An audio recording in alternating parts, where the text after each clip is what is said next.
إن الحمد لله نحمده ونستعينه ونؤمن به ونتوكل عليه ونعوذ بالله من شرور أنفسنا ومن سيئات أعمالنا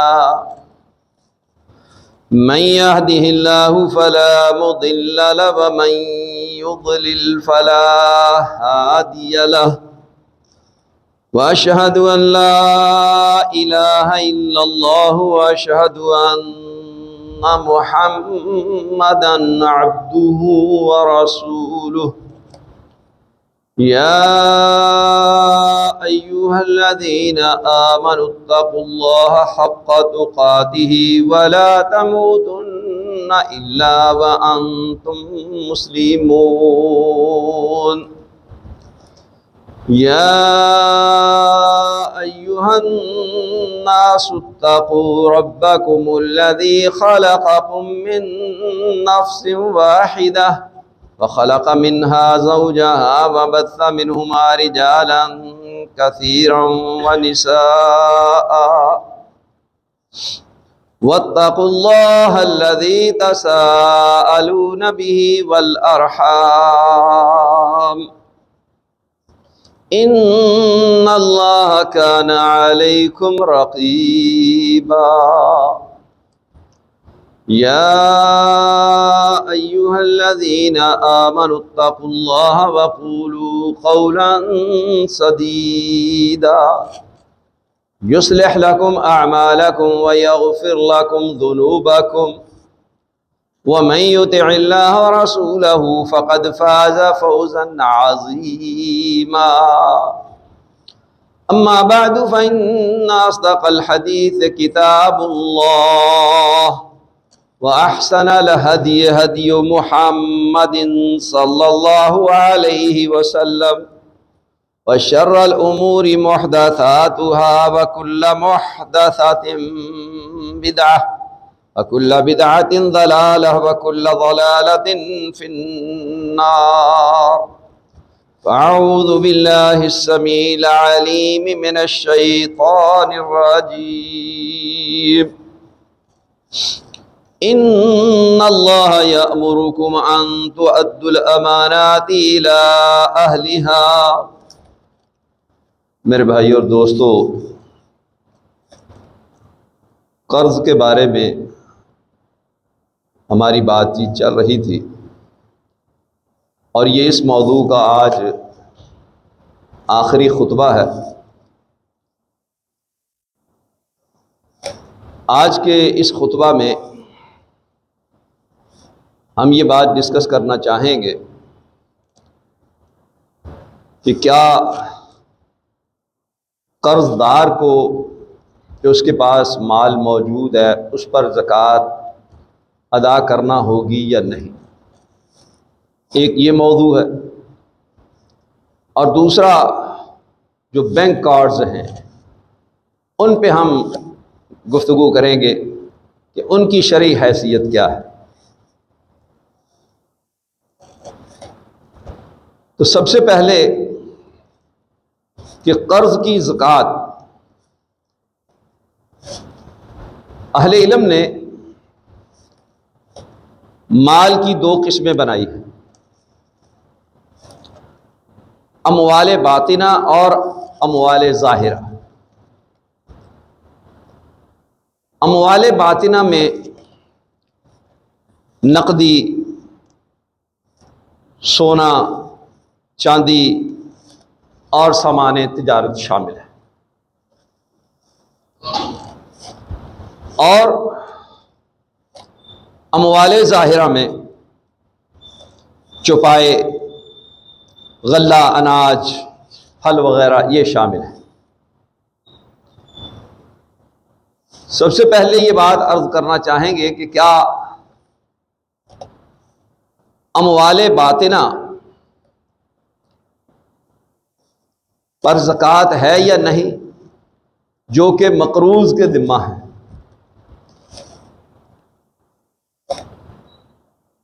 امیر المومنین خلیفۃ المسلمین عثمان غنی رضی اللہ تعالی عنہ نے خطبہ ارشاد فرمایا، اور اس میں انہوں نے ارشاد فرمایا ان ھذا شہر زکاتکم فمن کان علیہ دین فلیؤدہ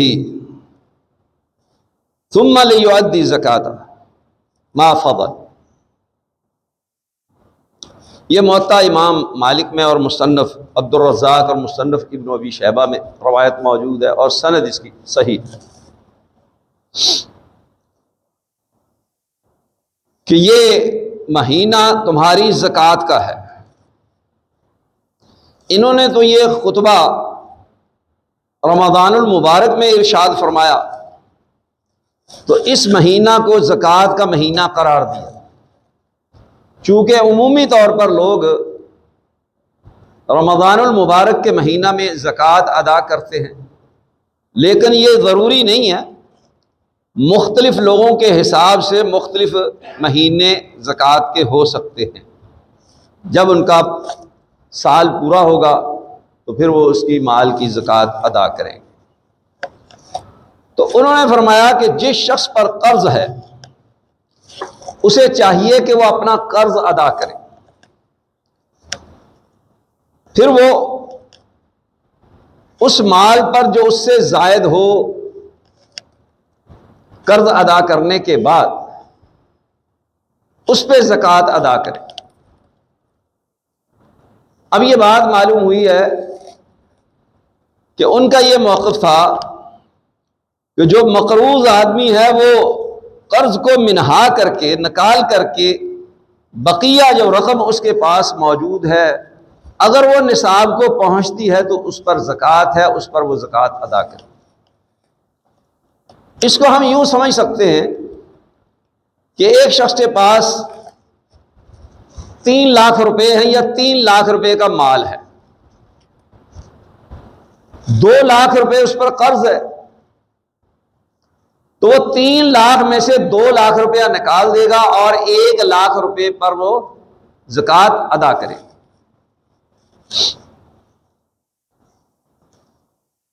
اسی طرح سے دوسری ایک روایت میں جو کہ مصنف ابن ابی شیبہ میں انہی سے مروی ہے، اس میں انہوں نے فرمایا فَمَنْ كَانَ عَلَيْهِ دَيْنٌ فَلْيَقْضِهِ وَزَكُّوا بَقِيَّةَ أَمْوَالِكُمْ، کہ جس شخص پر قرض ہے اسے چاہیے کہ وہ قرض ادا کرے اور بقیہ اپنے اموال کی زکوٰۃ تم ادا کرو۔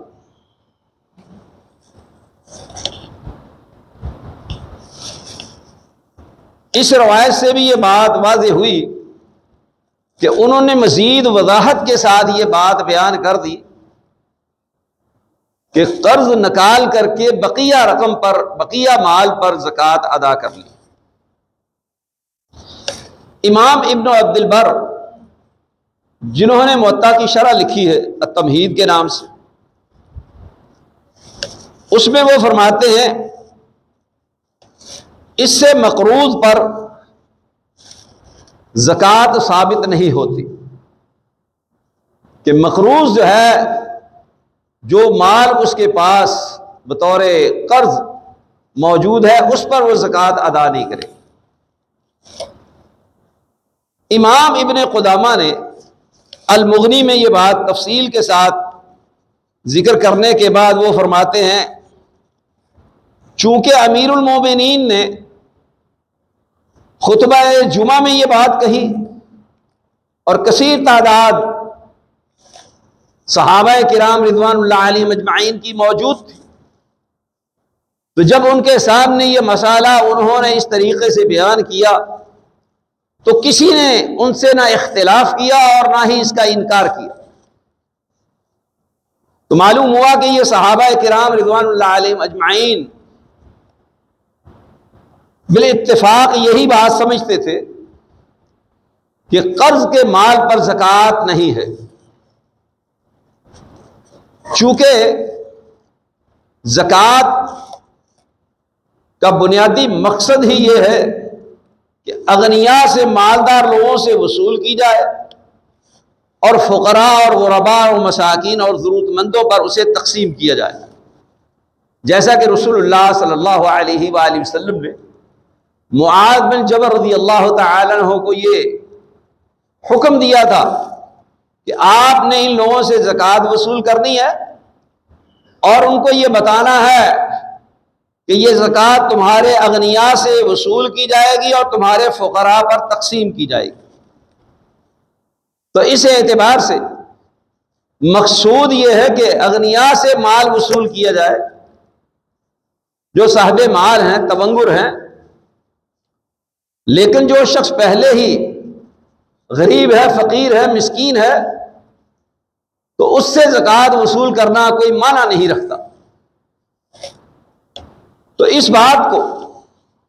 پیش نظر رکھتے ہوئے امام ابن قدامہ نے بھی یہی بات کہی ہے کہ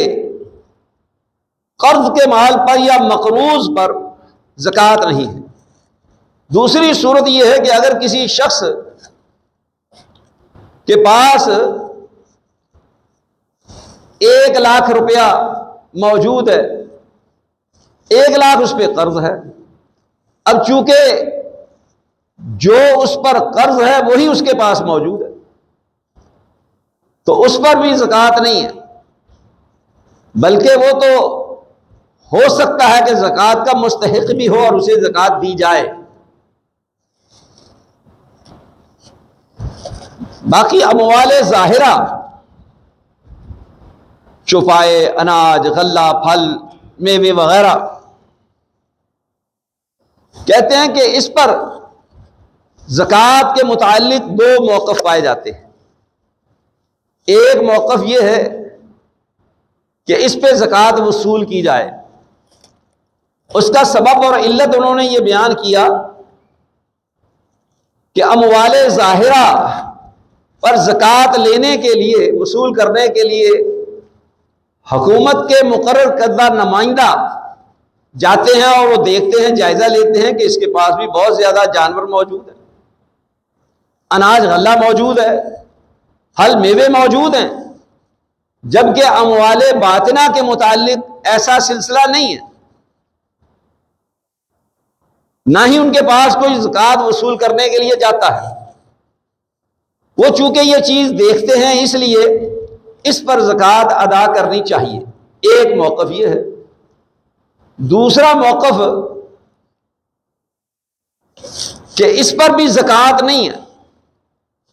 اگر یہ شخص مقروض ہے یا اس کا یہ اپنا مال نہیں ہے یا اسی قدر اس کے پاس مال موجود ہے جس قدر اس پر قرض ہے، تو اموال ظاہرہ پر بھی زکوٰۃ نہیں ہے۔ اس کی مثال دیتے ہیں کہ فیکٹریاں ہیں، کارخانے ہیں، وہاں پر مال تیار ہوتا ہے، مصنوعات ہوتی ہیں، اسی طرح سے بڑی بڑی دکانیں آپ دیکھتے ہیں کہ وہ مال کے ساتھ بھری ہوئی ہوتی ہیں، لیکن وہ سارا مال اس کا اپنا نہیں ہوتا، وہ قرض پر ہی چل رہا ہوتا ہے۔ جس طریقے سے یہ اموال باطنہ بعض اوقات اموال ظاہرہ کی طرح ظاہر ہوتے ہیں، نظر آتے ہیں، تو اس پر زکوٰۃ وصول نہیں کی جاتی قرض کی شکل میں۔ اسی طریقے سے ان اموال ظاہرہ جو جانور ہیں، اناج ہے، غلہ ہے، پھل ہیں، میوے ہیں، دیگر اشیاء ہیں، ان پر بھی زکوٰۃ نہیں ہے۔ اس سلسلے میں یزید بن خسیفہ وہ سلیمان بن یسار سے روایت بیان کرتے ہیں، جیسا کہ امام مالک نے اپنی موطا میں یہ روایت ذکر کی ہے کہ جتنا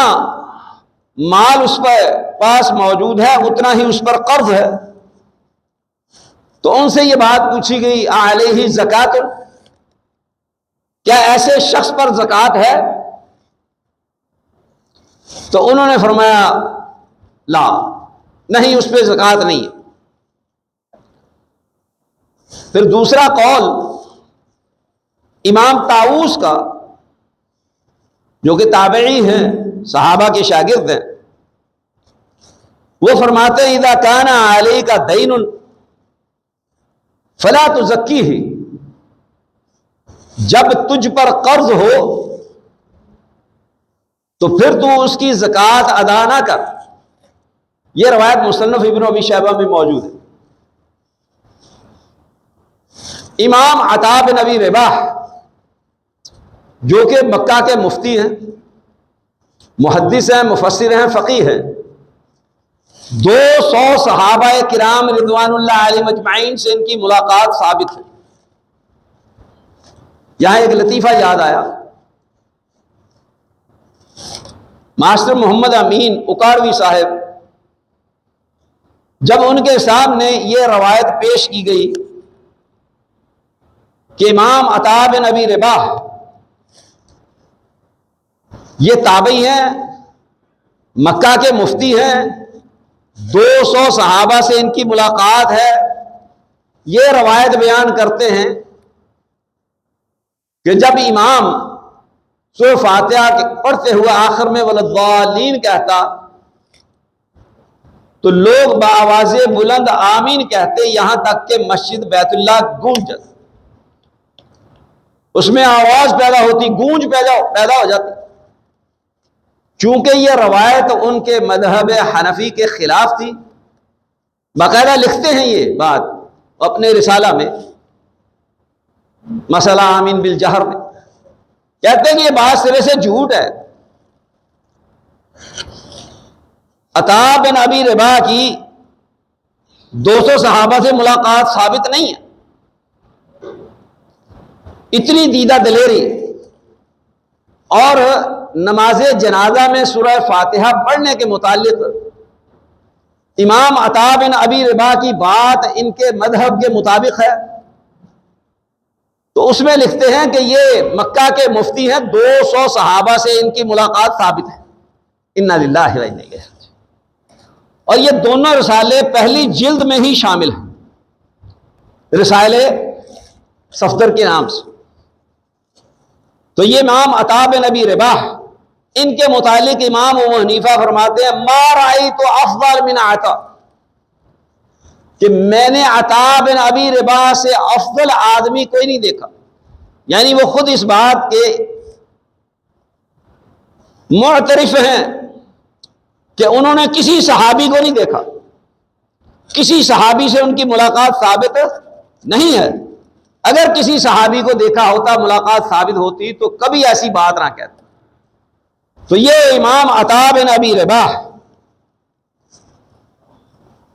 فرماتے ہیں کہ جس شخص پر 1-2 سال کا قرضہ ہے تو اس کے متعلق پوچھا گیا افا یزکیہ قال لا، کیا وہ زکوٰۃ ادا کرے گا؟ تو انہوں نے فرمایا کہ نہیں، وہ زکوٰۃ ادا نہیں کرے گا۔ یہ روایت بھی مصنف ابن ابی شیبہ میں ہے، اور دوسری روایت ان سے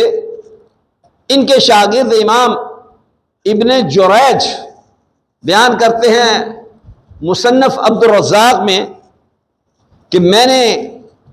امام صاحب سے پوچھا، سوال کیا،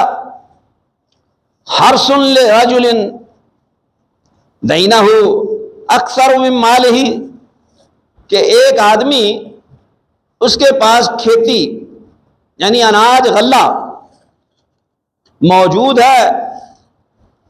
اور اس پر اس اناج غلہ اور کھیتی سے زیادہ قرض ہے،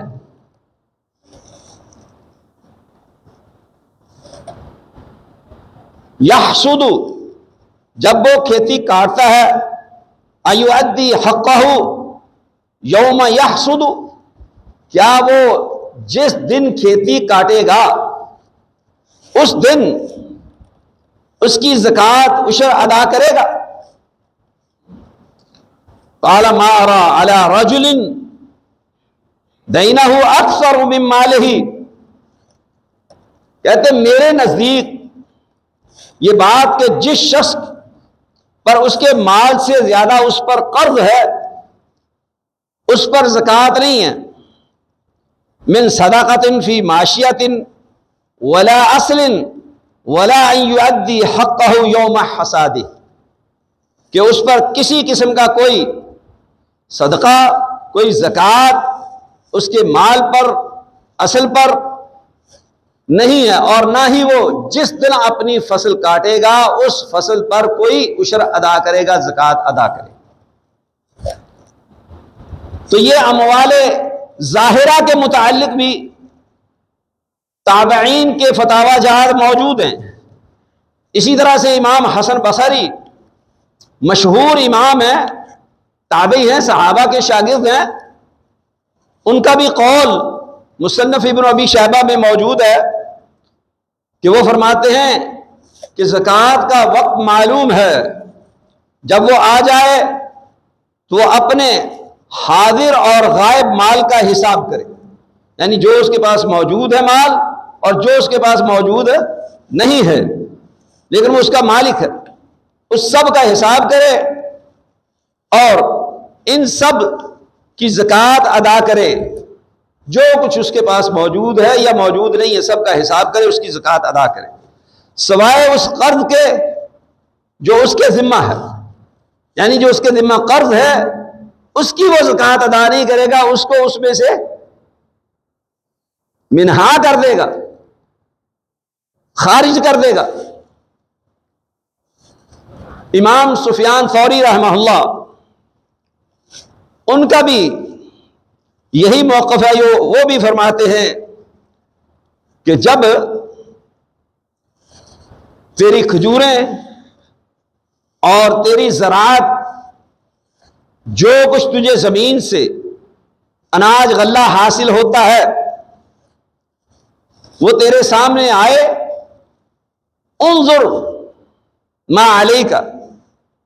من دین قدیم او حدیث، پھر تو جائزہ لے جو تیرے اوپر پرانا اور نیا قرض ہے اس سب کا، ٹوٹل قرض کا تو جائزہ لے، حساب کتاب کر۔ فرفعہ، تو پہلے قرض ادا کر، ثم زکی ما بقیہ، پھر جو تیرے پاس باقی بچے اس پر تو زکوٰۃ ادا کر۔ اذا بلغ 5 اوسق، جب یہ اناج غلہ 5 وسق کو پہنچ جائے، 5 وسق 16 من ہوتے ہیں، 16 من اگر پیداوار ہوگی، وہ اناج غلہ ہوگا، تو زکوٰۃ ادا کرنے کے، قرض ادا کرنے کے بعد اس پر عشر ادا کیا جائے گا، زکوٰۃ ادا کی جائے گی۔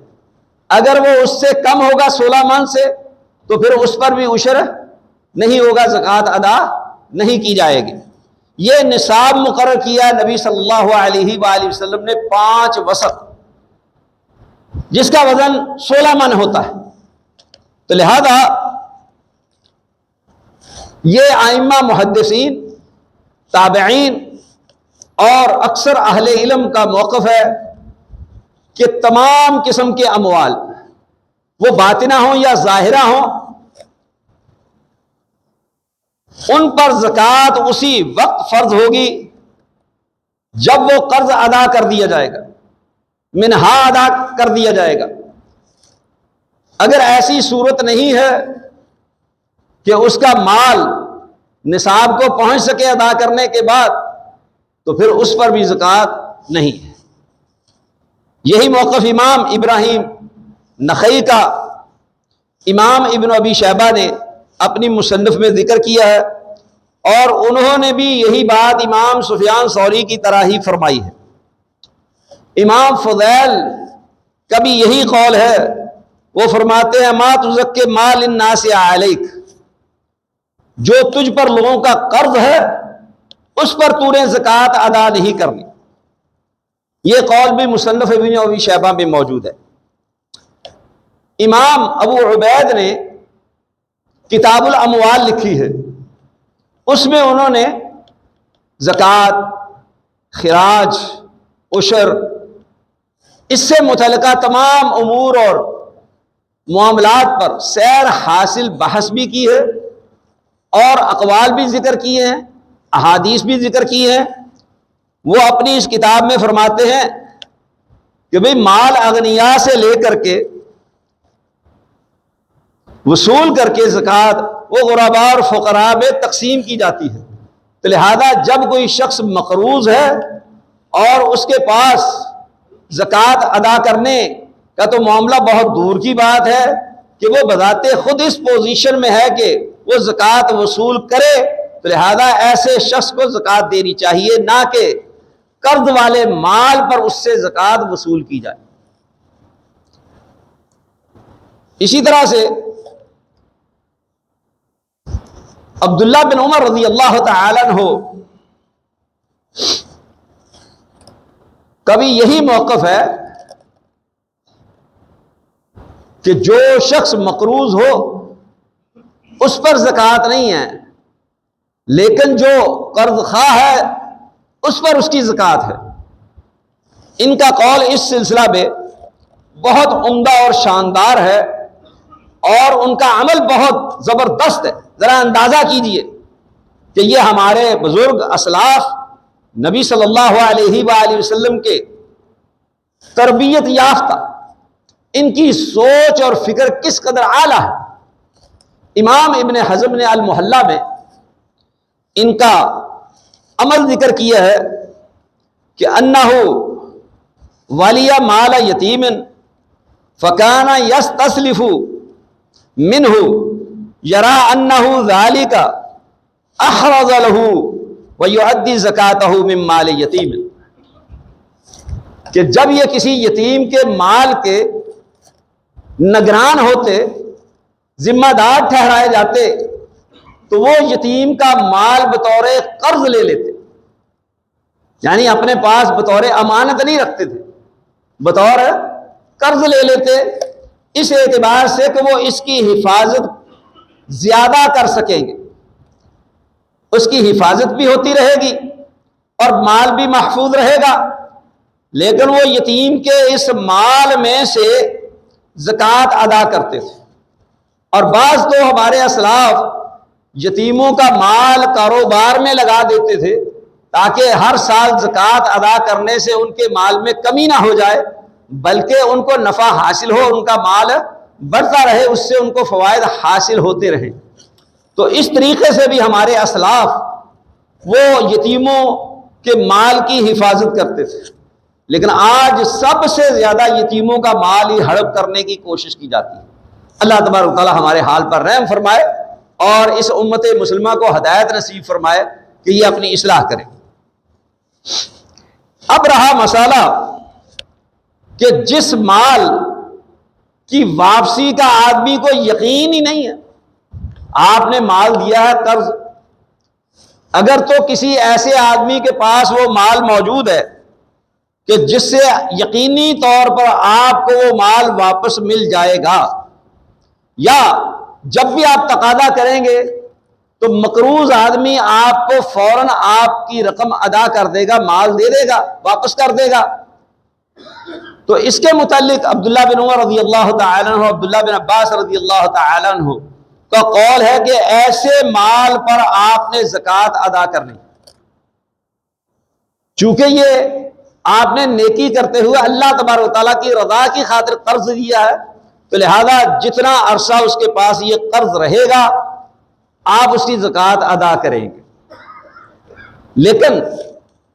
اگر ایسی صورت ہو کہ آپ کو مال کے واپس ملنے کا یقین ہی نہیں، پتا ہے کہ اس آدمی کے پاس مال موجود ہے لیکن وہ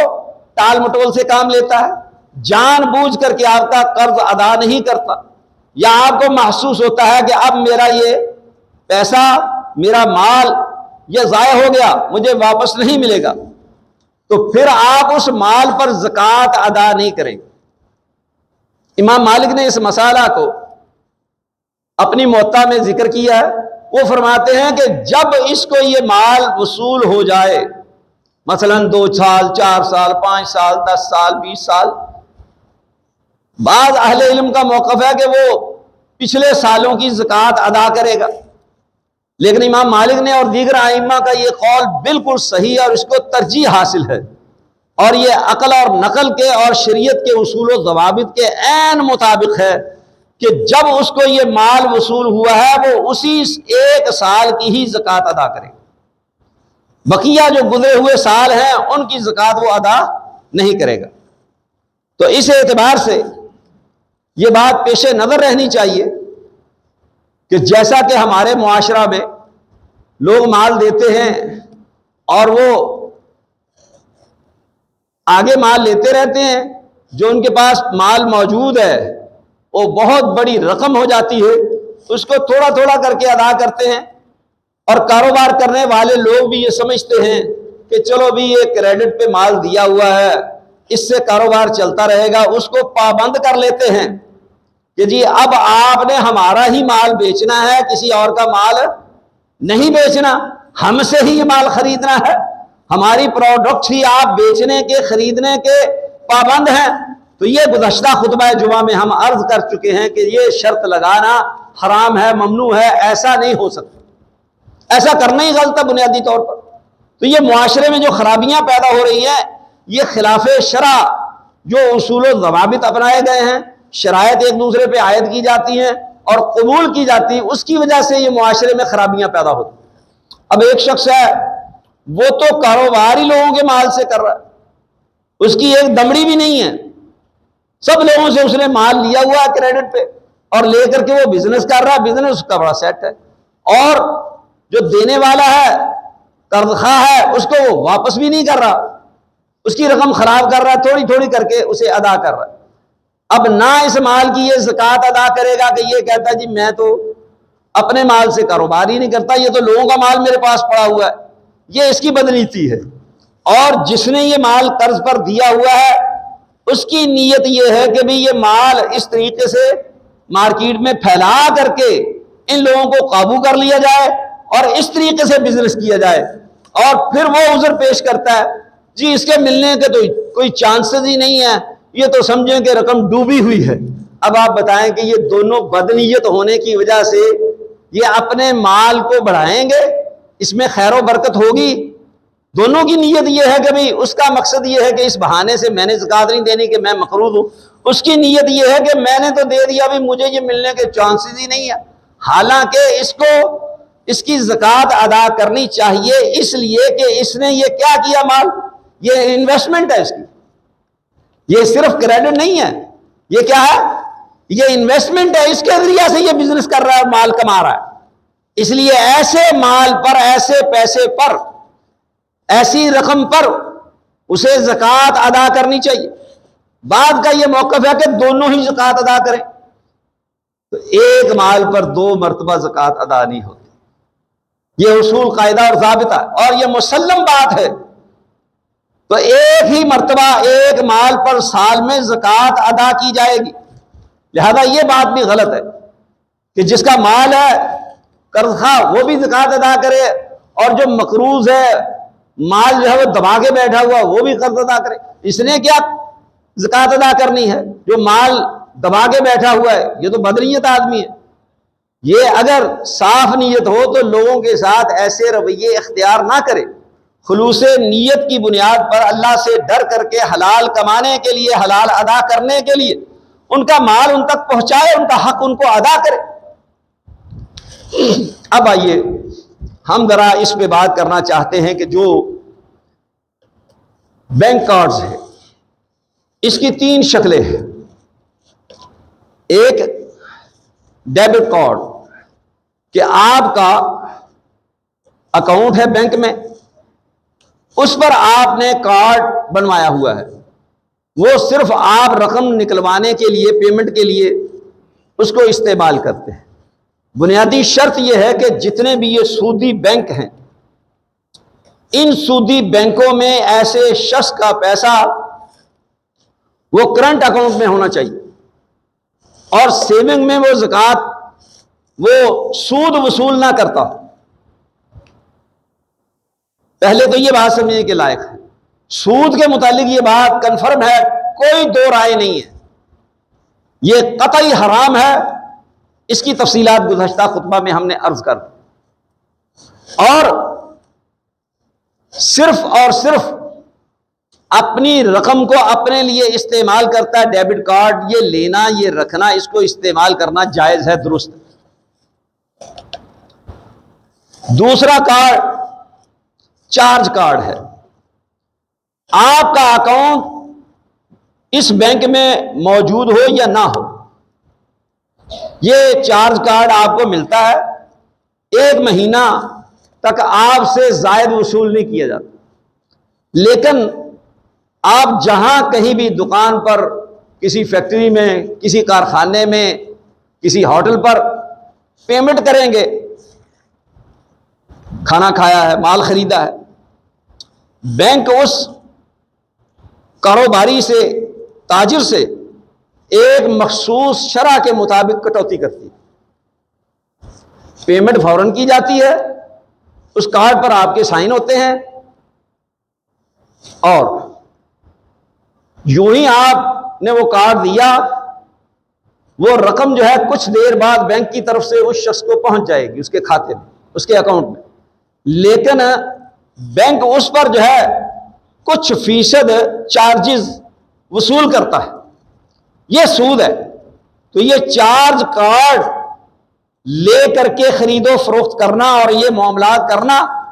یہ قطعاً حرام ہے، اور ایسی مشینیں رکھنا اور اس کے ذریعہ سے پیمنٹ وصول کرنا اور پیمنٹ دینا، یہ سارا سلسلہ حرام کے زمرہ میں آتا ہے اور سود کے زمرہ میں آتا ہے، اور سود کی سنگینی سے آپ بخوبی واقف ہیں۔ اگر 1 مہینے سے پہلے وقت مقررہ سے پہلے آپ بینک کو پیمنٹ کر دیں گے تو آپ سے بینک سود وصول نہیں کرے گا، لیکن دوسری پارٹی سے کرتا رہے گا۔ لیکن اگر آپ نے 1 ماہ سے تاخیر کر دی تو پھر آپ سے بھی سود وصول کیا جائے گا۔ لیکن ان ہر 2 صورتوں میں ایسا شخص مجرم ہے، گناہ گار ہے، وہ سود لے بھی رہا ہے اور سود دینے کے لیے وہ اسباب اور ذرائع پیدا کر رہا ہے، اور یہ سود ادا کروانے اور کاروبار کرنے اور بینکوں کو یہ سہولت کاری میسر کر رہا ہے، یہ ان کا سہولت کار ہے، لہذا یہ کارڈ لینا دینا حرام ہے، اس کی کوئی گنجائش موجود نہیں ہے۔ تیسرا کارڈ وہ کریڈٹ کارڈ، کہ آپ کریڈٹ کارڈ پر مال خریدتے ہیں، بینک آپ کو ادھار دیتا ہے، اور اس پر جو ہے سیدھا بینک کا جو نظام اور سسٹم ہے وہ سود پہ مبنی ہے، کہ اس پہ بینک سود وصول کرتا ہے، اور اس کے نتائج آخر میں ہم ایک بات عرض کریں گے جس سے یہ بات واضح ہو جائے گی کہ یہ کس قدر تباہی پھیلانے والی چیز ہے۔ ذرا سود کے متعلق پہلے سن لیں، اس کی سنگینی کے متعلق یاد دہانی کے طور پر، کہ اللہ تبارک و تعالیٰ فرماتا ہے وَذَرُوا مَا بَقِيَ مِنَ الرِّبَا إِن كُنتُم مُؤْمِنِينَ، جو سود باقی ہے وہ چھوڑ دو۔ جب یہ حکم نازل ہوا، اس سے پہلے سودی کاروبار لین دین ہوتا تھا، اور نبی صلی اللہ علیہ وسلم نے حجۃ الوداع کے موقع پر کہا کہ سب سے پہلا سود جو عباس رضی اللہ تعالی عنہ کا ہے، میں اسے ختم کرتا ہوں اور اپنے پاؤں تلے روندتا ہوں، آج کے بعد عباس رضی اللہ تعالی عنہ کے مال سے جو انہوں نے دیا ہوا سود پر سود وصول نہیں کیا جائے گا، اس کو آپ نے ختم کیا۔ امام حرالی ان کا قول امام قاسمی نے اپنی تفسیر میں ذکر کیا ہے، وہ فرماتے ہیں فَبَيَّنَ أَنَّ الرِّبَا وَالْإِيمَانَ لَا يَجْتَمِعَانِ، کہ اللہ تبارک و تعالیٰ کے اس فرمان سے کہ ان کنتم مومنین، اگر تم ایمان والے ہو تو سود چھوڑ دو، تو فرماتے ہیں کہ ایمان اور سود یہ دونوں چیزیں جمع نہیں ہو سکتی، یعنی ایک دوسرے کے بالکل اپوزٹ ہیں، ایک دوسرے کی نقیض ہیں۔ اور اسی طرح سے امام مالک رحمہ اللہ کا قول امام قرطبی نے اپنی تفسیر میں ذکر کیا ہے، وہ فرماتے ہیں لم ارا الشر من الربا لأن اللہ آذن فیہ بالحرب، کہ سود سے زیادہ شر والی چیز، برائی والی چیز کوئی برا کام میں نہیں دیکھتا،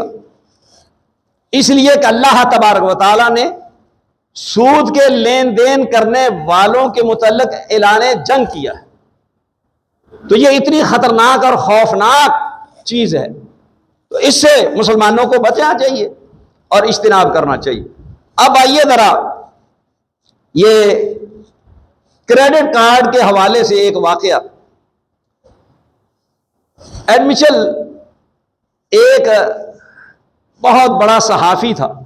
اپنے وقت کا، اس وقت اس کے پاس آج سے کئی سال پہلے 5 لاکھ پاؤنڈ کا اس کا گھر تھا، خطیر رقم، بہت مہنگا ترین گھر تھا اس کے پاس، اور پیسے کی ریل پیل تھی، مختلف ممالک میں جاتا سیر و سیاحت کے لیے، بیوی بچوں کے ساتھ گھومتا پھرتا، یاشی کرتا۔ اس نے کریڈٹ کارڈ لیے، اس پر اس نے مال خریدنا شروع کر دیا، آہستہ آہستہ اس کی خواہشات بڑھتی گئیں، پھر وہ شراب نوشی کرنے لگا، برائیوں میں مبتلا ہوا۔ اب ایک بینک سے کریڈٹ کارڈ لے کر کے دوسرے بینک کو پے کرتا، دوسرے سے لے کر کے تیسرے کو، اس طریقے سے اس کے پاس کئی ایک کارڈ جمع ہوتے چلے گئے اور بینکوں کی رقم اس کے ذمہ واجب الادا ہوتی چلی گئی۔ آخر کار نتیجہ یہ نکلا کہ اس کے پاس نقد کچھ بھی نہیں رہا، اس کا گھر فروخت ہو گیا، اس کی بیوی نے اس کو چھوڑ دیا، اس کے بچوں نے اس کو چھوڑ دیا۔ پھر وہ اس پر وقت آیا کہ وہ پارک کے بنچوں پہ سویا کرتا تھا، اور کوئی اس کی حالت زار کو دیکھ کر کے اسے کوئی کھانے پینے کی چیز دے دیتا تو وہ کھا کر کے اس طریقے سے زندگی گزارتا تھا۔ یہ اس کریڈٹ کارڈ نے اس کو کریڈٹ دیا،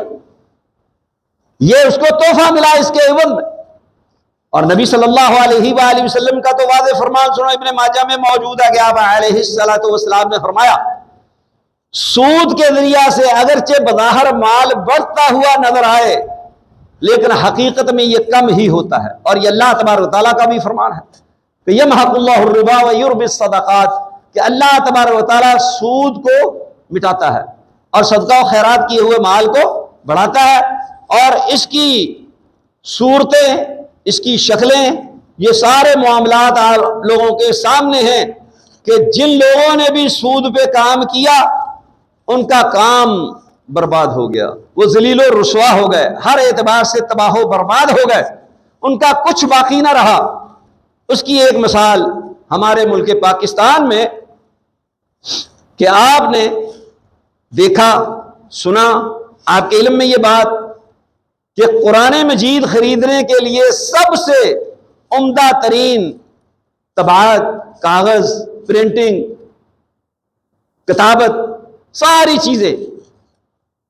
اور ایک نام تھا کمپنی کا، تاج کمپنی۔ یہ ایسے بدبخت لوگ تھے کہ یہ قرآن مجید کی طباعت پر، اس کے چھاپنے پر لوگوں سے سود پر پیسے لیتے، اور یہ سود پر پیسے لے کر کے کاروبار کر رہے ہیں، اور کر کیا رہے ہیں؟ قرآن مجید چھاپ رہے ہیں۔ انا للہ و انا الیہ۔ آخر نتیجہ دیکھ لیں، کمپنی تباہ ہو گئی، یہ لوگ ذلیل و رسوا ہو گئے۔ جن جن شہروں میں ان کی جائیدادیں تھیں، بلڈنگز تھیں، اور ان کا کاروبار تھا، وہ بلڈنگز فروخت ہو گئی، سب کچھ ضائع ہو گیا، نام ہی ان کا ختم ہو گیا تاج کمپنی کا۔ یہ نتیجہ ہے جو اللہ تبارک و تعالیٰ نے فرمایا، یمحق اللہ الربا ویربی الصدقات۔ آخری بات، میرے شاگرد انہوں نے ایک دن مجھے واقعہ سنایا، کہنے لگے کہ جی کل ہمارے پاس ہمارا ایک ساتھی آیا کافی عرصہ بعد، اس کے پاس بڑی خستہ حال بہت پرانے ماڈل کی گاڑی تھی۔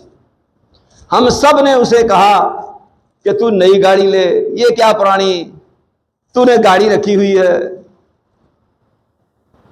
کہتے ہم سب نے اسے ترغیب دلائی اور اس کا محاسبہ کیا، باقاعدہ اس کو کہا یار تیری کیا حالت ظاہر ہے، تو ایسی گاڑی رکھی ہوئی ہے، تیری شان کے لائق نہیں ہے یہ۔ کہتا ہم سب اس کو یہ بات کہتے رہے، اس نے سب کی باتیں سننے کے بعد آخر میں جواب دیا، اس نے کہا دیکھو میں نے اللہ کے فضل و کرم سے کسی کمپنی، کسی بینک، کسی ادارے کے 1 دینار کی قسط بھی ادا نہیں کرنی، میرے ذمہ کسی کا کوئی قرض نہیں ہے، کوئی چیز میں نے ادھار قسطوں پر نہیں لی ہوئی۔ جب اس نے یہ بات بتائی تو سب کے منہ کھلے کے کھلے رہ گئے اور اش کر اٹھے اور کہنے لگے کہ یار تو بڑا خوش نصیب انسان ہے، ہماری آدھے سے زیادہ تنخواہ ان اقساط میں چلی جاتی ہے، گاڑی قسطوں پر ہے، مکان قسطوں پر ہے، فرنیچر قسطوں پر ہے، موبائل قسطوں پر ہے، حتیٰ کہ میں تو ان کو مذاق کیا کرتا تھا کہ تم تو بیوی بھی قسطوں پہ لے کے آتے، کہ گورنمنٹ جو ہے ان کو شرط لگاتی ہے کہ اگر تم کویتی عورت سے شادی کرو گے تو تجھے 4000 دینار دیا جائے گا، 2000 دینار بطور گفٹ ہے، تعاون ہے، 2000 دینار تو نے قسطوں میں ادا کرنا۔ تو لہذا میں ان کو کہتا تم تو بیوی بھی قسطوں پہ لے کے آتے۔ تو لہذا جب انہوں نے دیکھا کہ یہ شخص اس نے کسی کا 1 روپیہ 1 دینار بھی ادھار نہیں دینا تو اس کی گاڑی کو بھول گئے، اپنے متعلق سوچنے لگے کہ ہم کس قدر بد نصیب ہیں اور یہ کتنا خوش نصیب ہے۔ مقصد یہ ہے کہ پاؤں اتنے پھیلاؤ جتنا آپ کے پاس کپڑا ہو۔ لہذا یہ کریڈٹ کارڈ لینا یہ سوائے تباہی بربادی کے اور کچھ نہیں ہے، چارج کارڈ لینا سوائے ذلت و رسوائی کے اور کچھ بھی نہیں ہے۔ ان چیزوں سے بچیں۔ اللہ تبارک و تعالیٰ مجھے اور آپ کو عمل کرنے کی توفیق عطا فرمائے۔ وآخر دعوانا ان الحمد للہ رب العالمین۔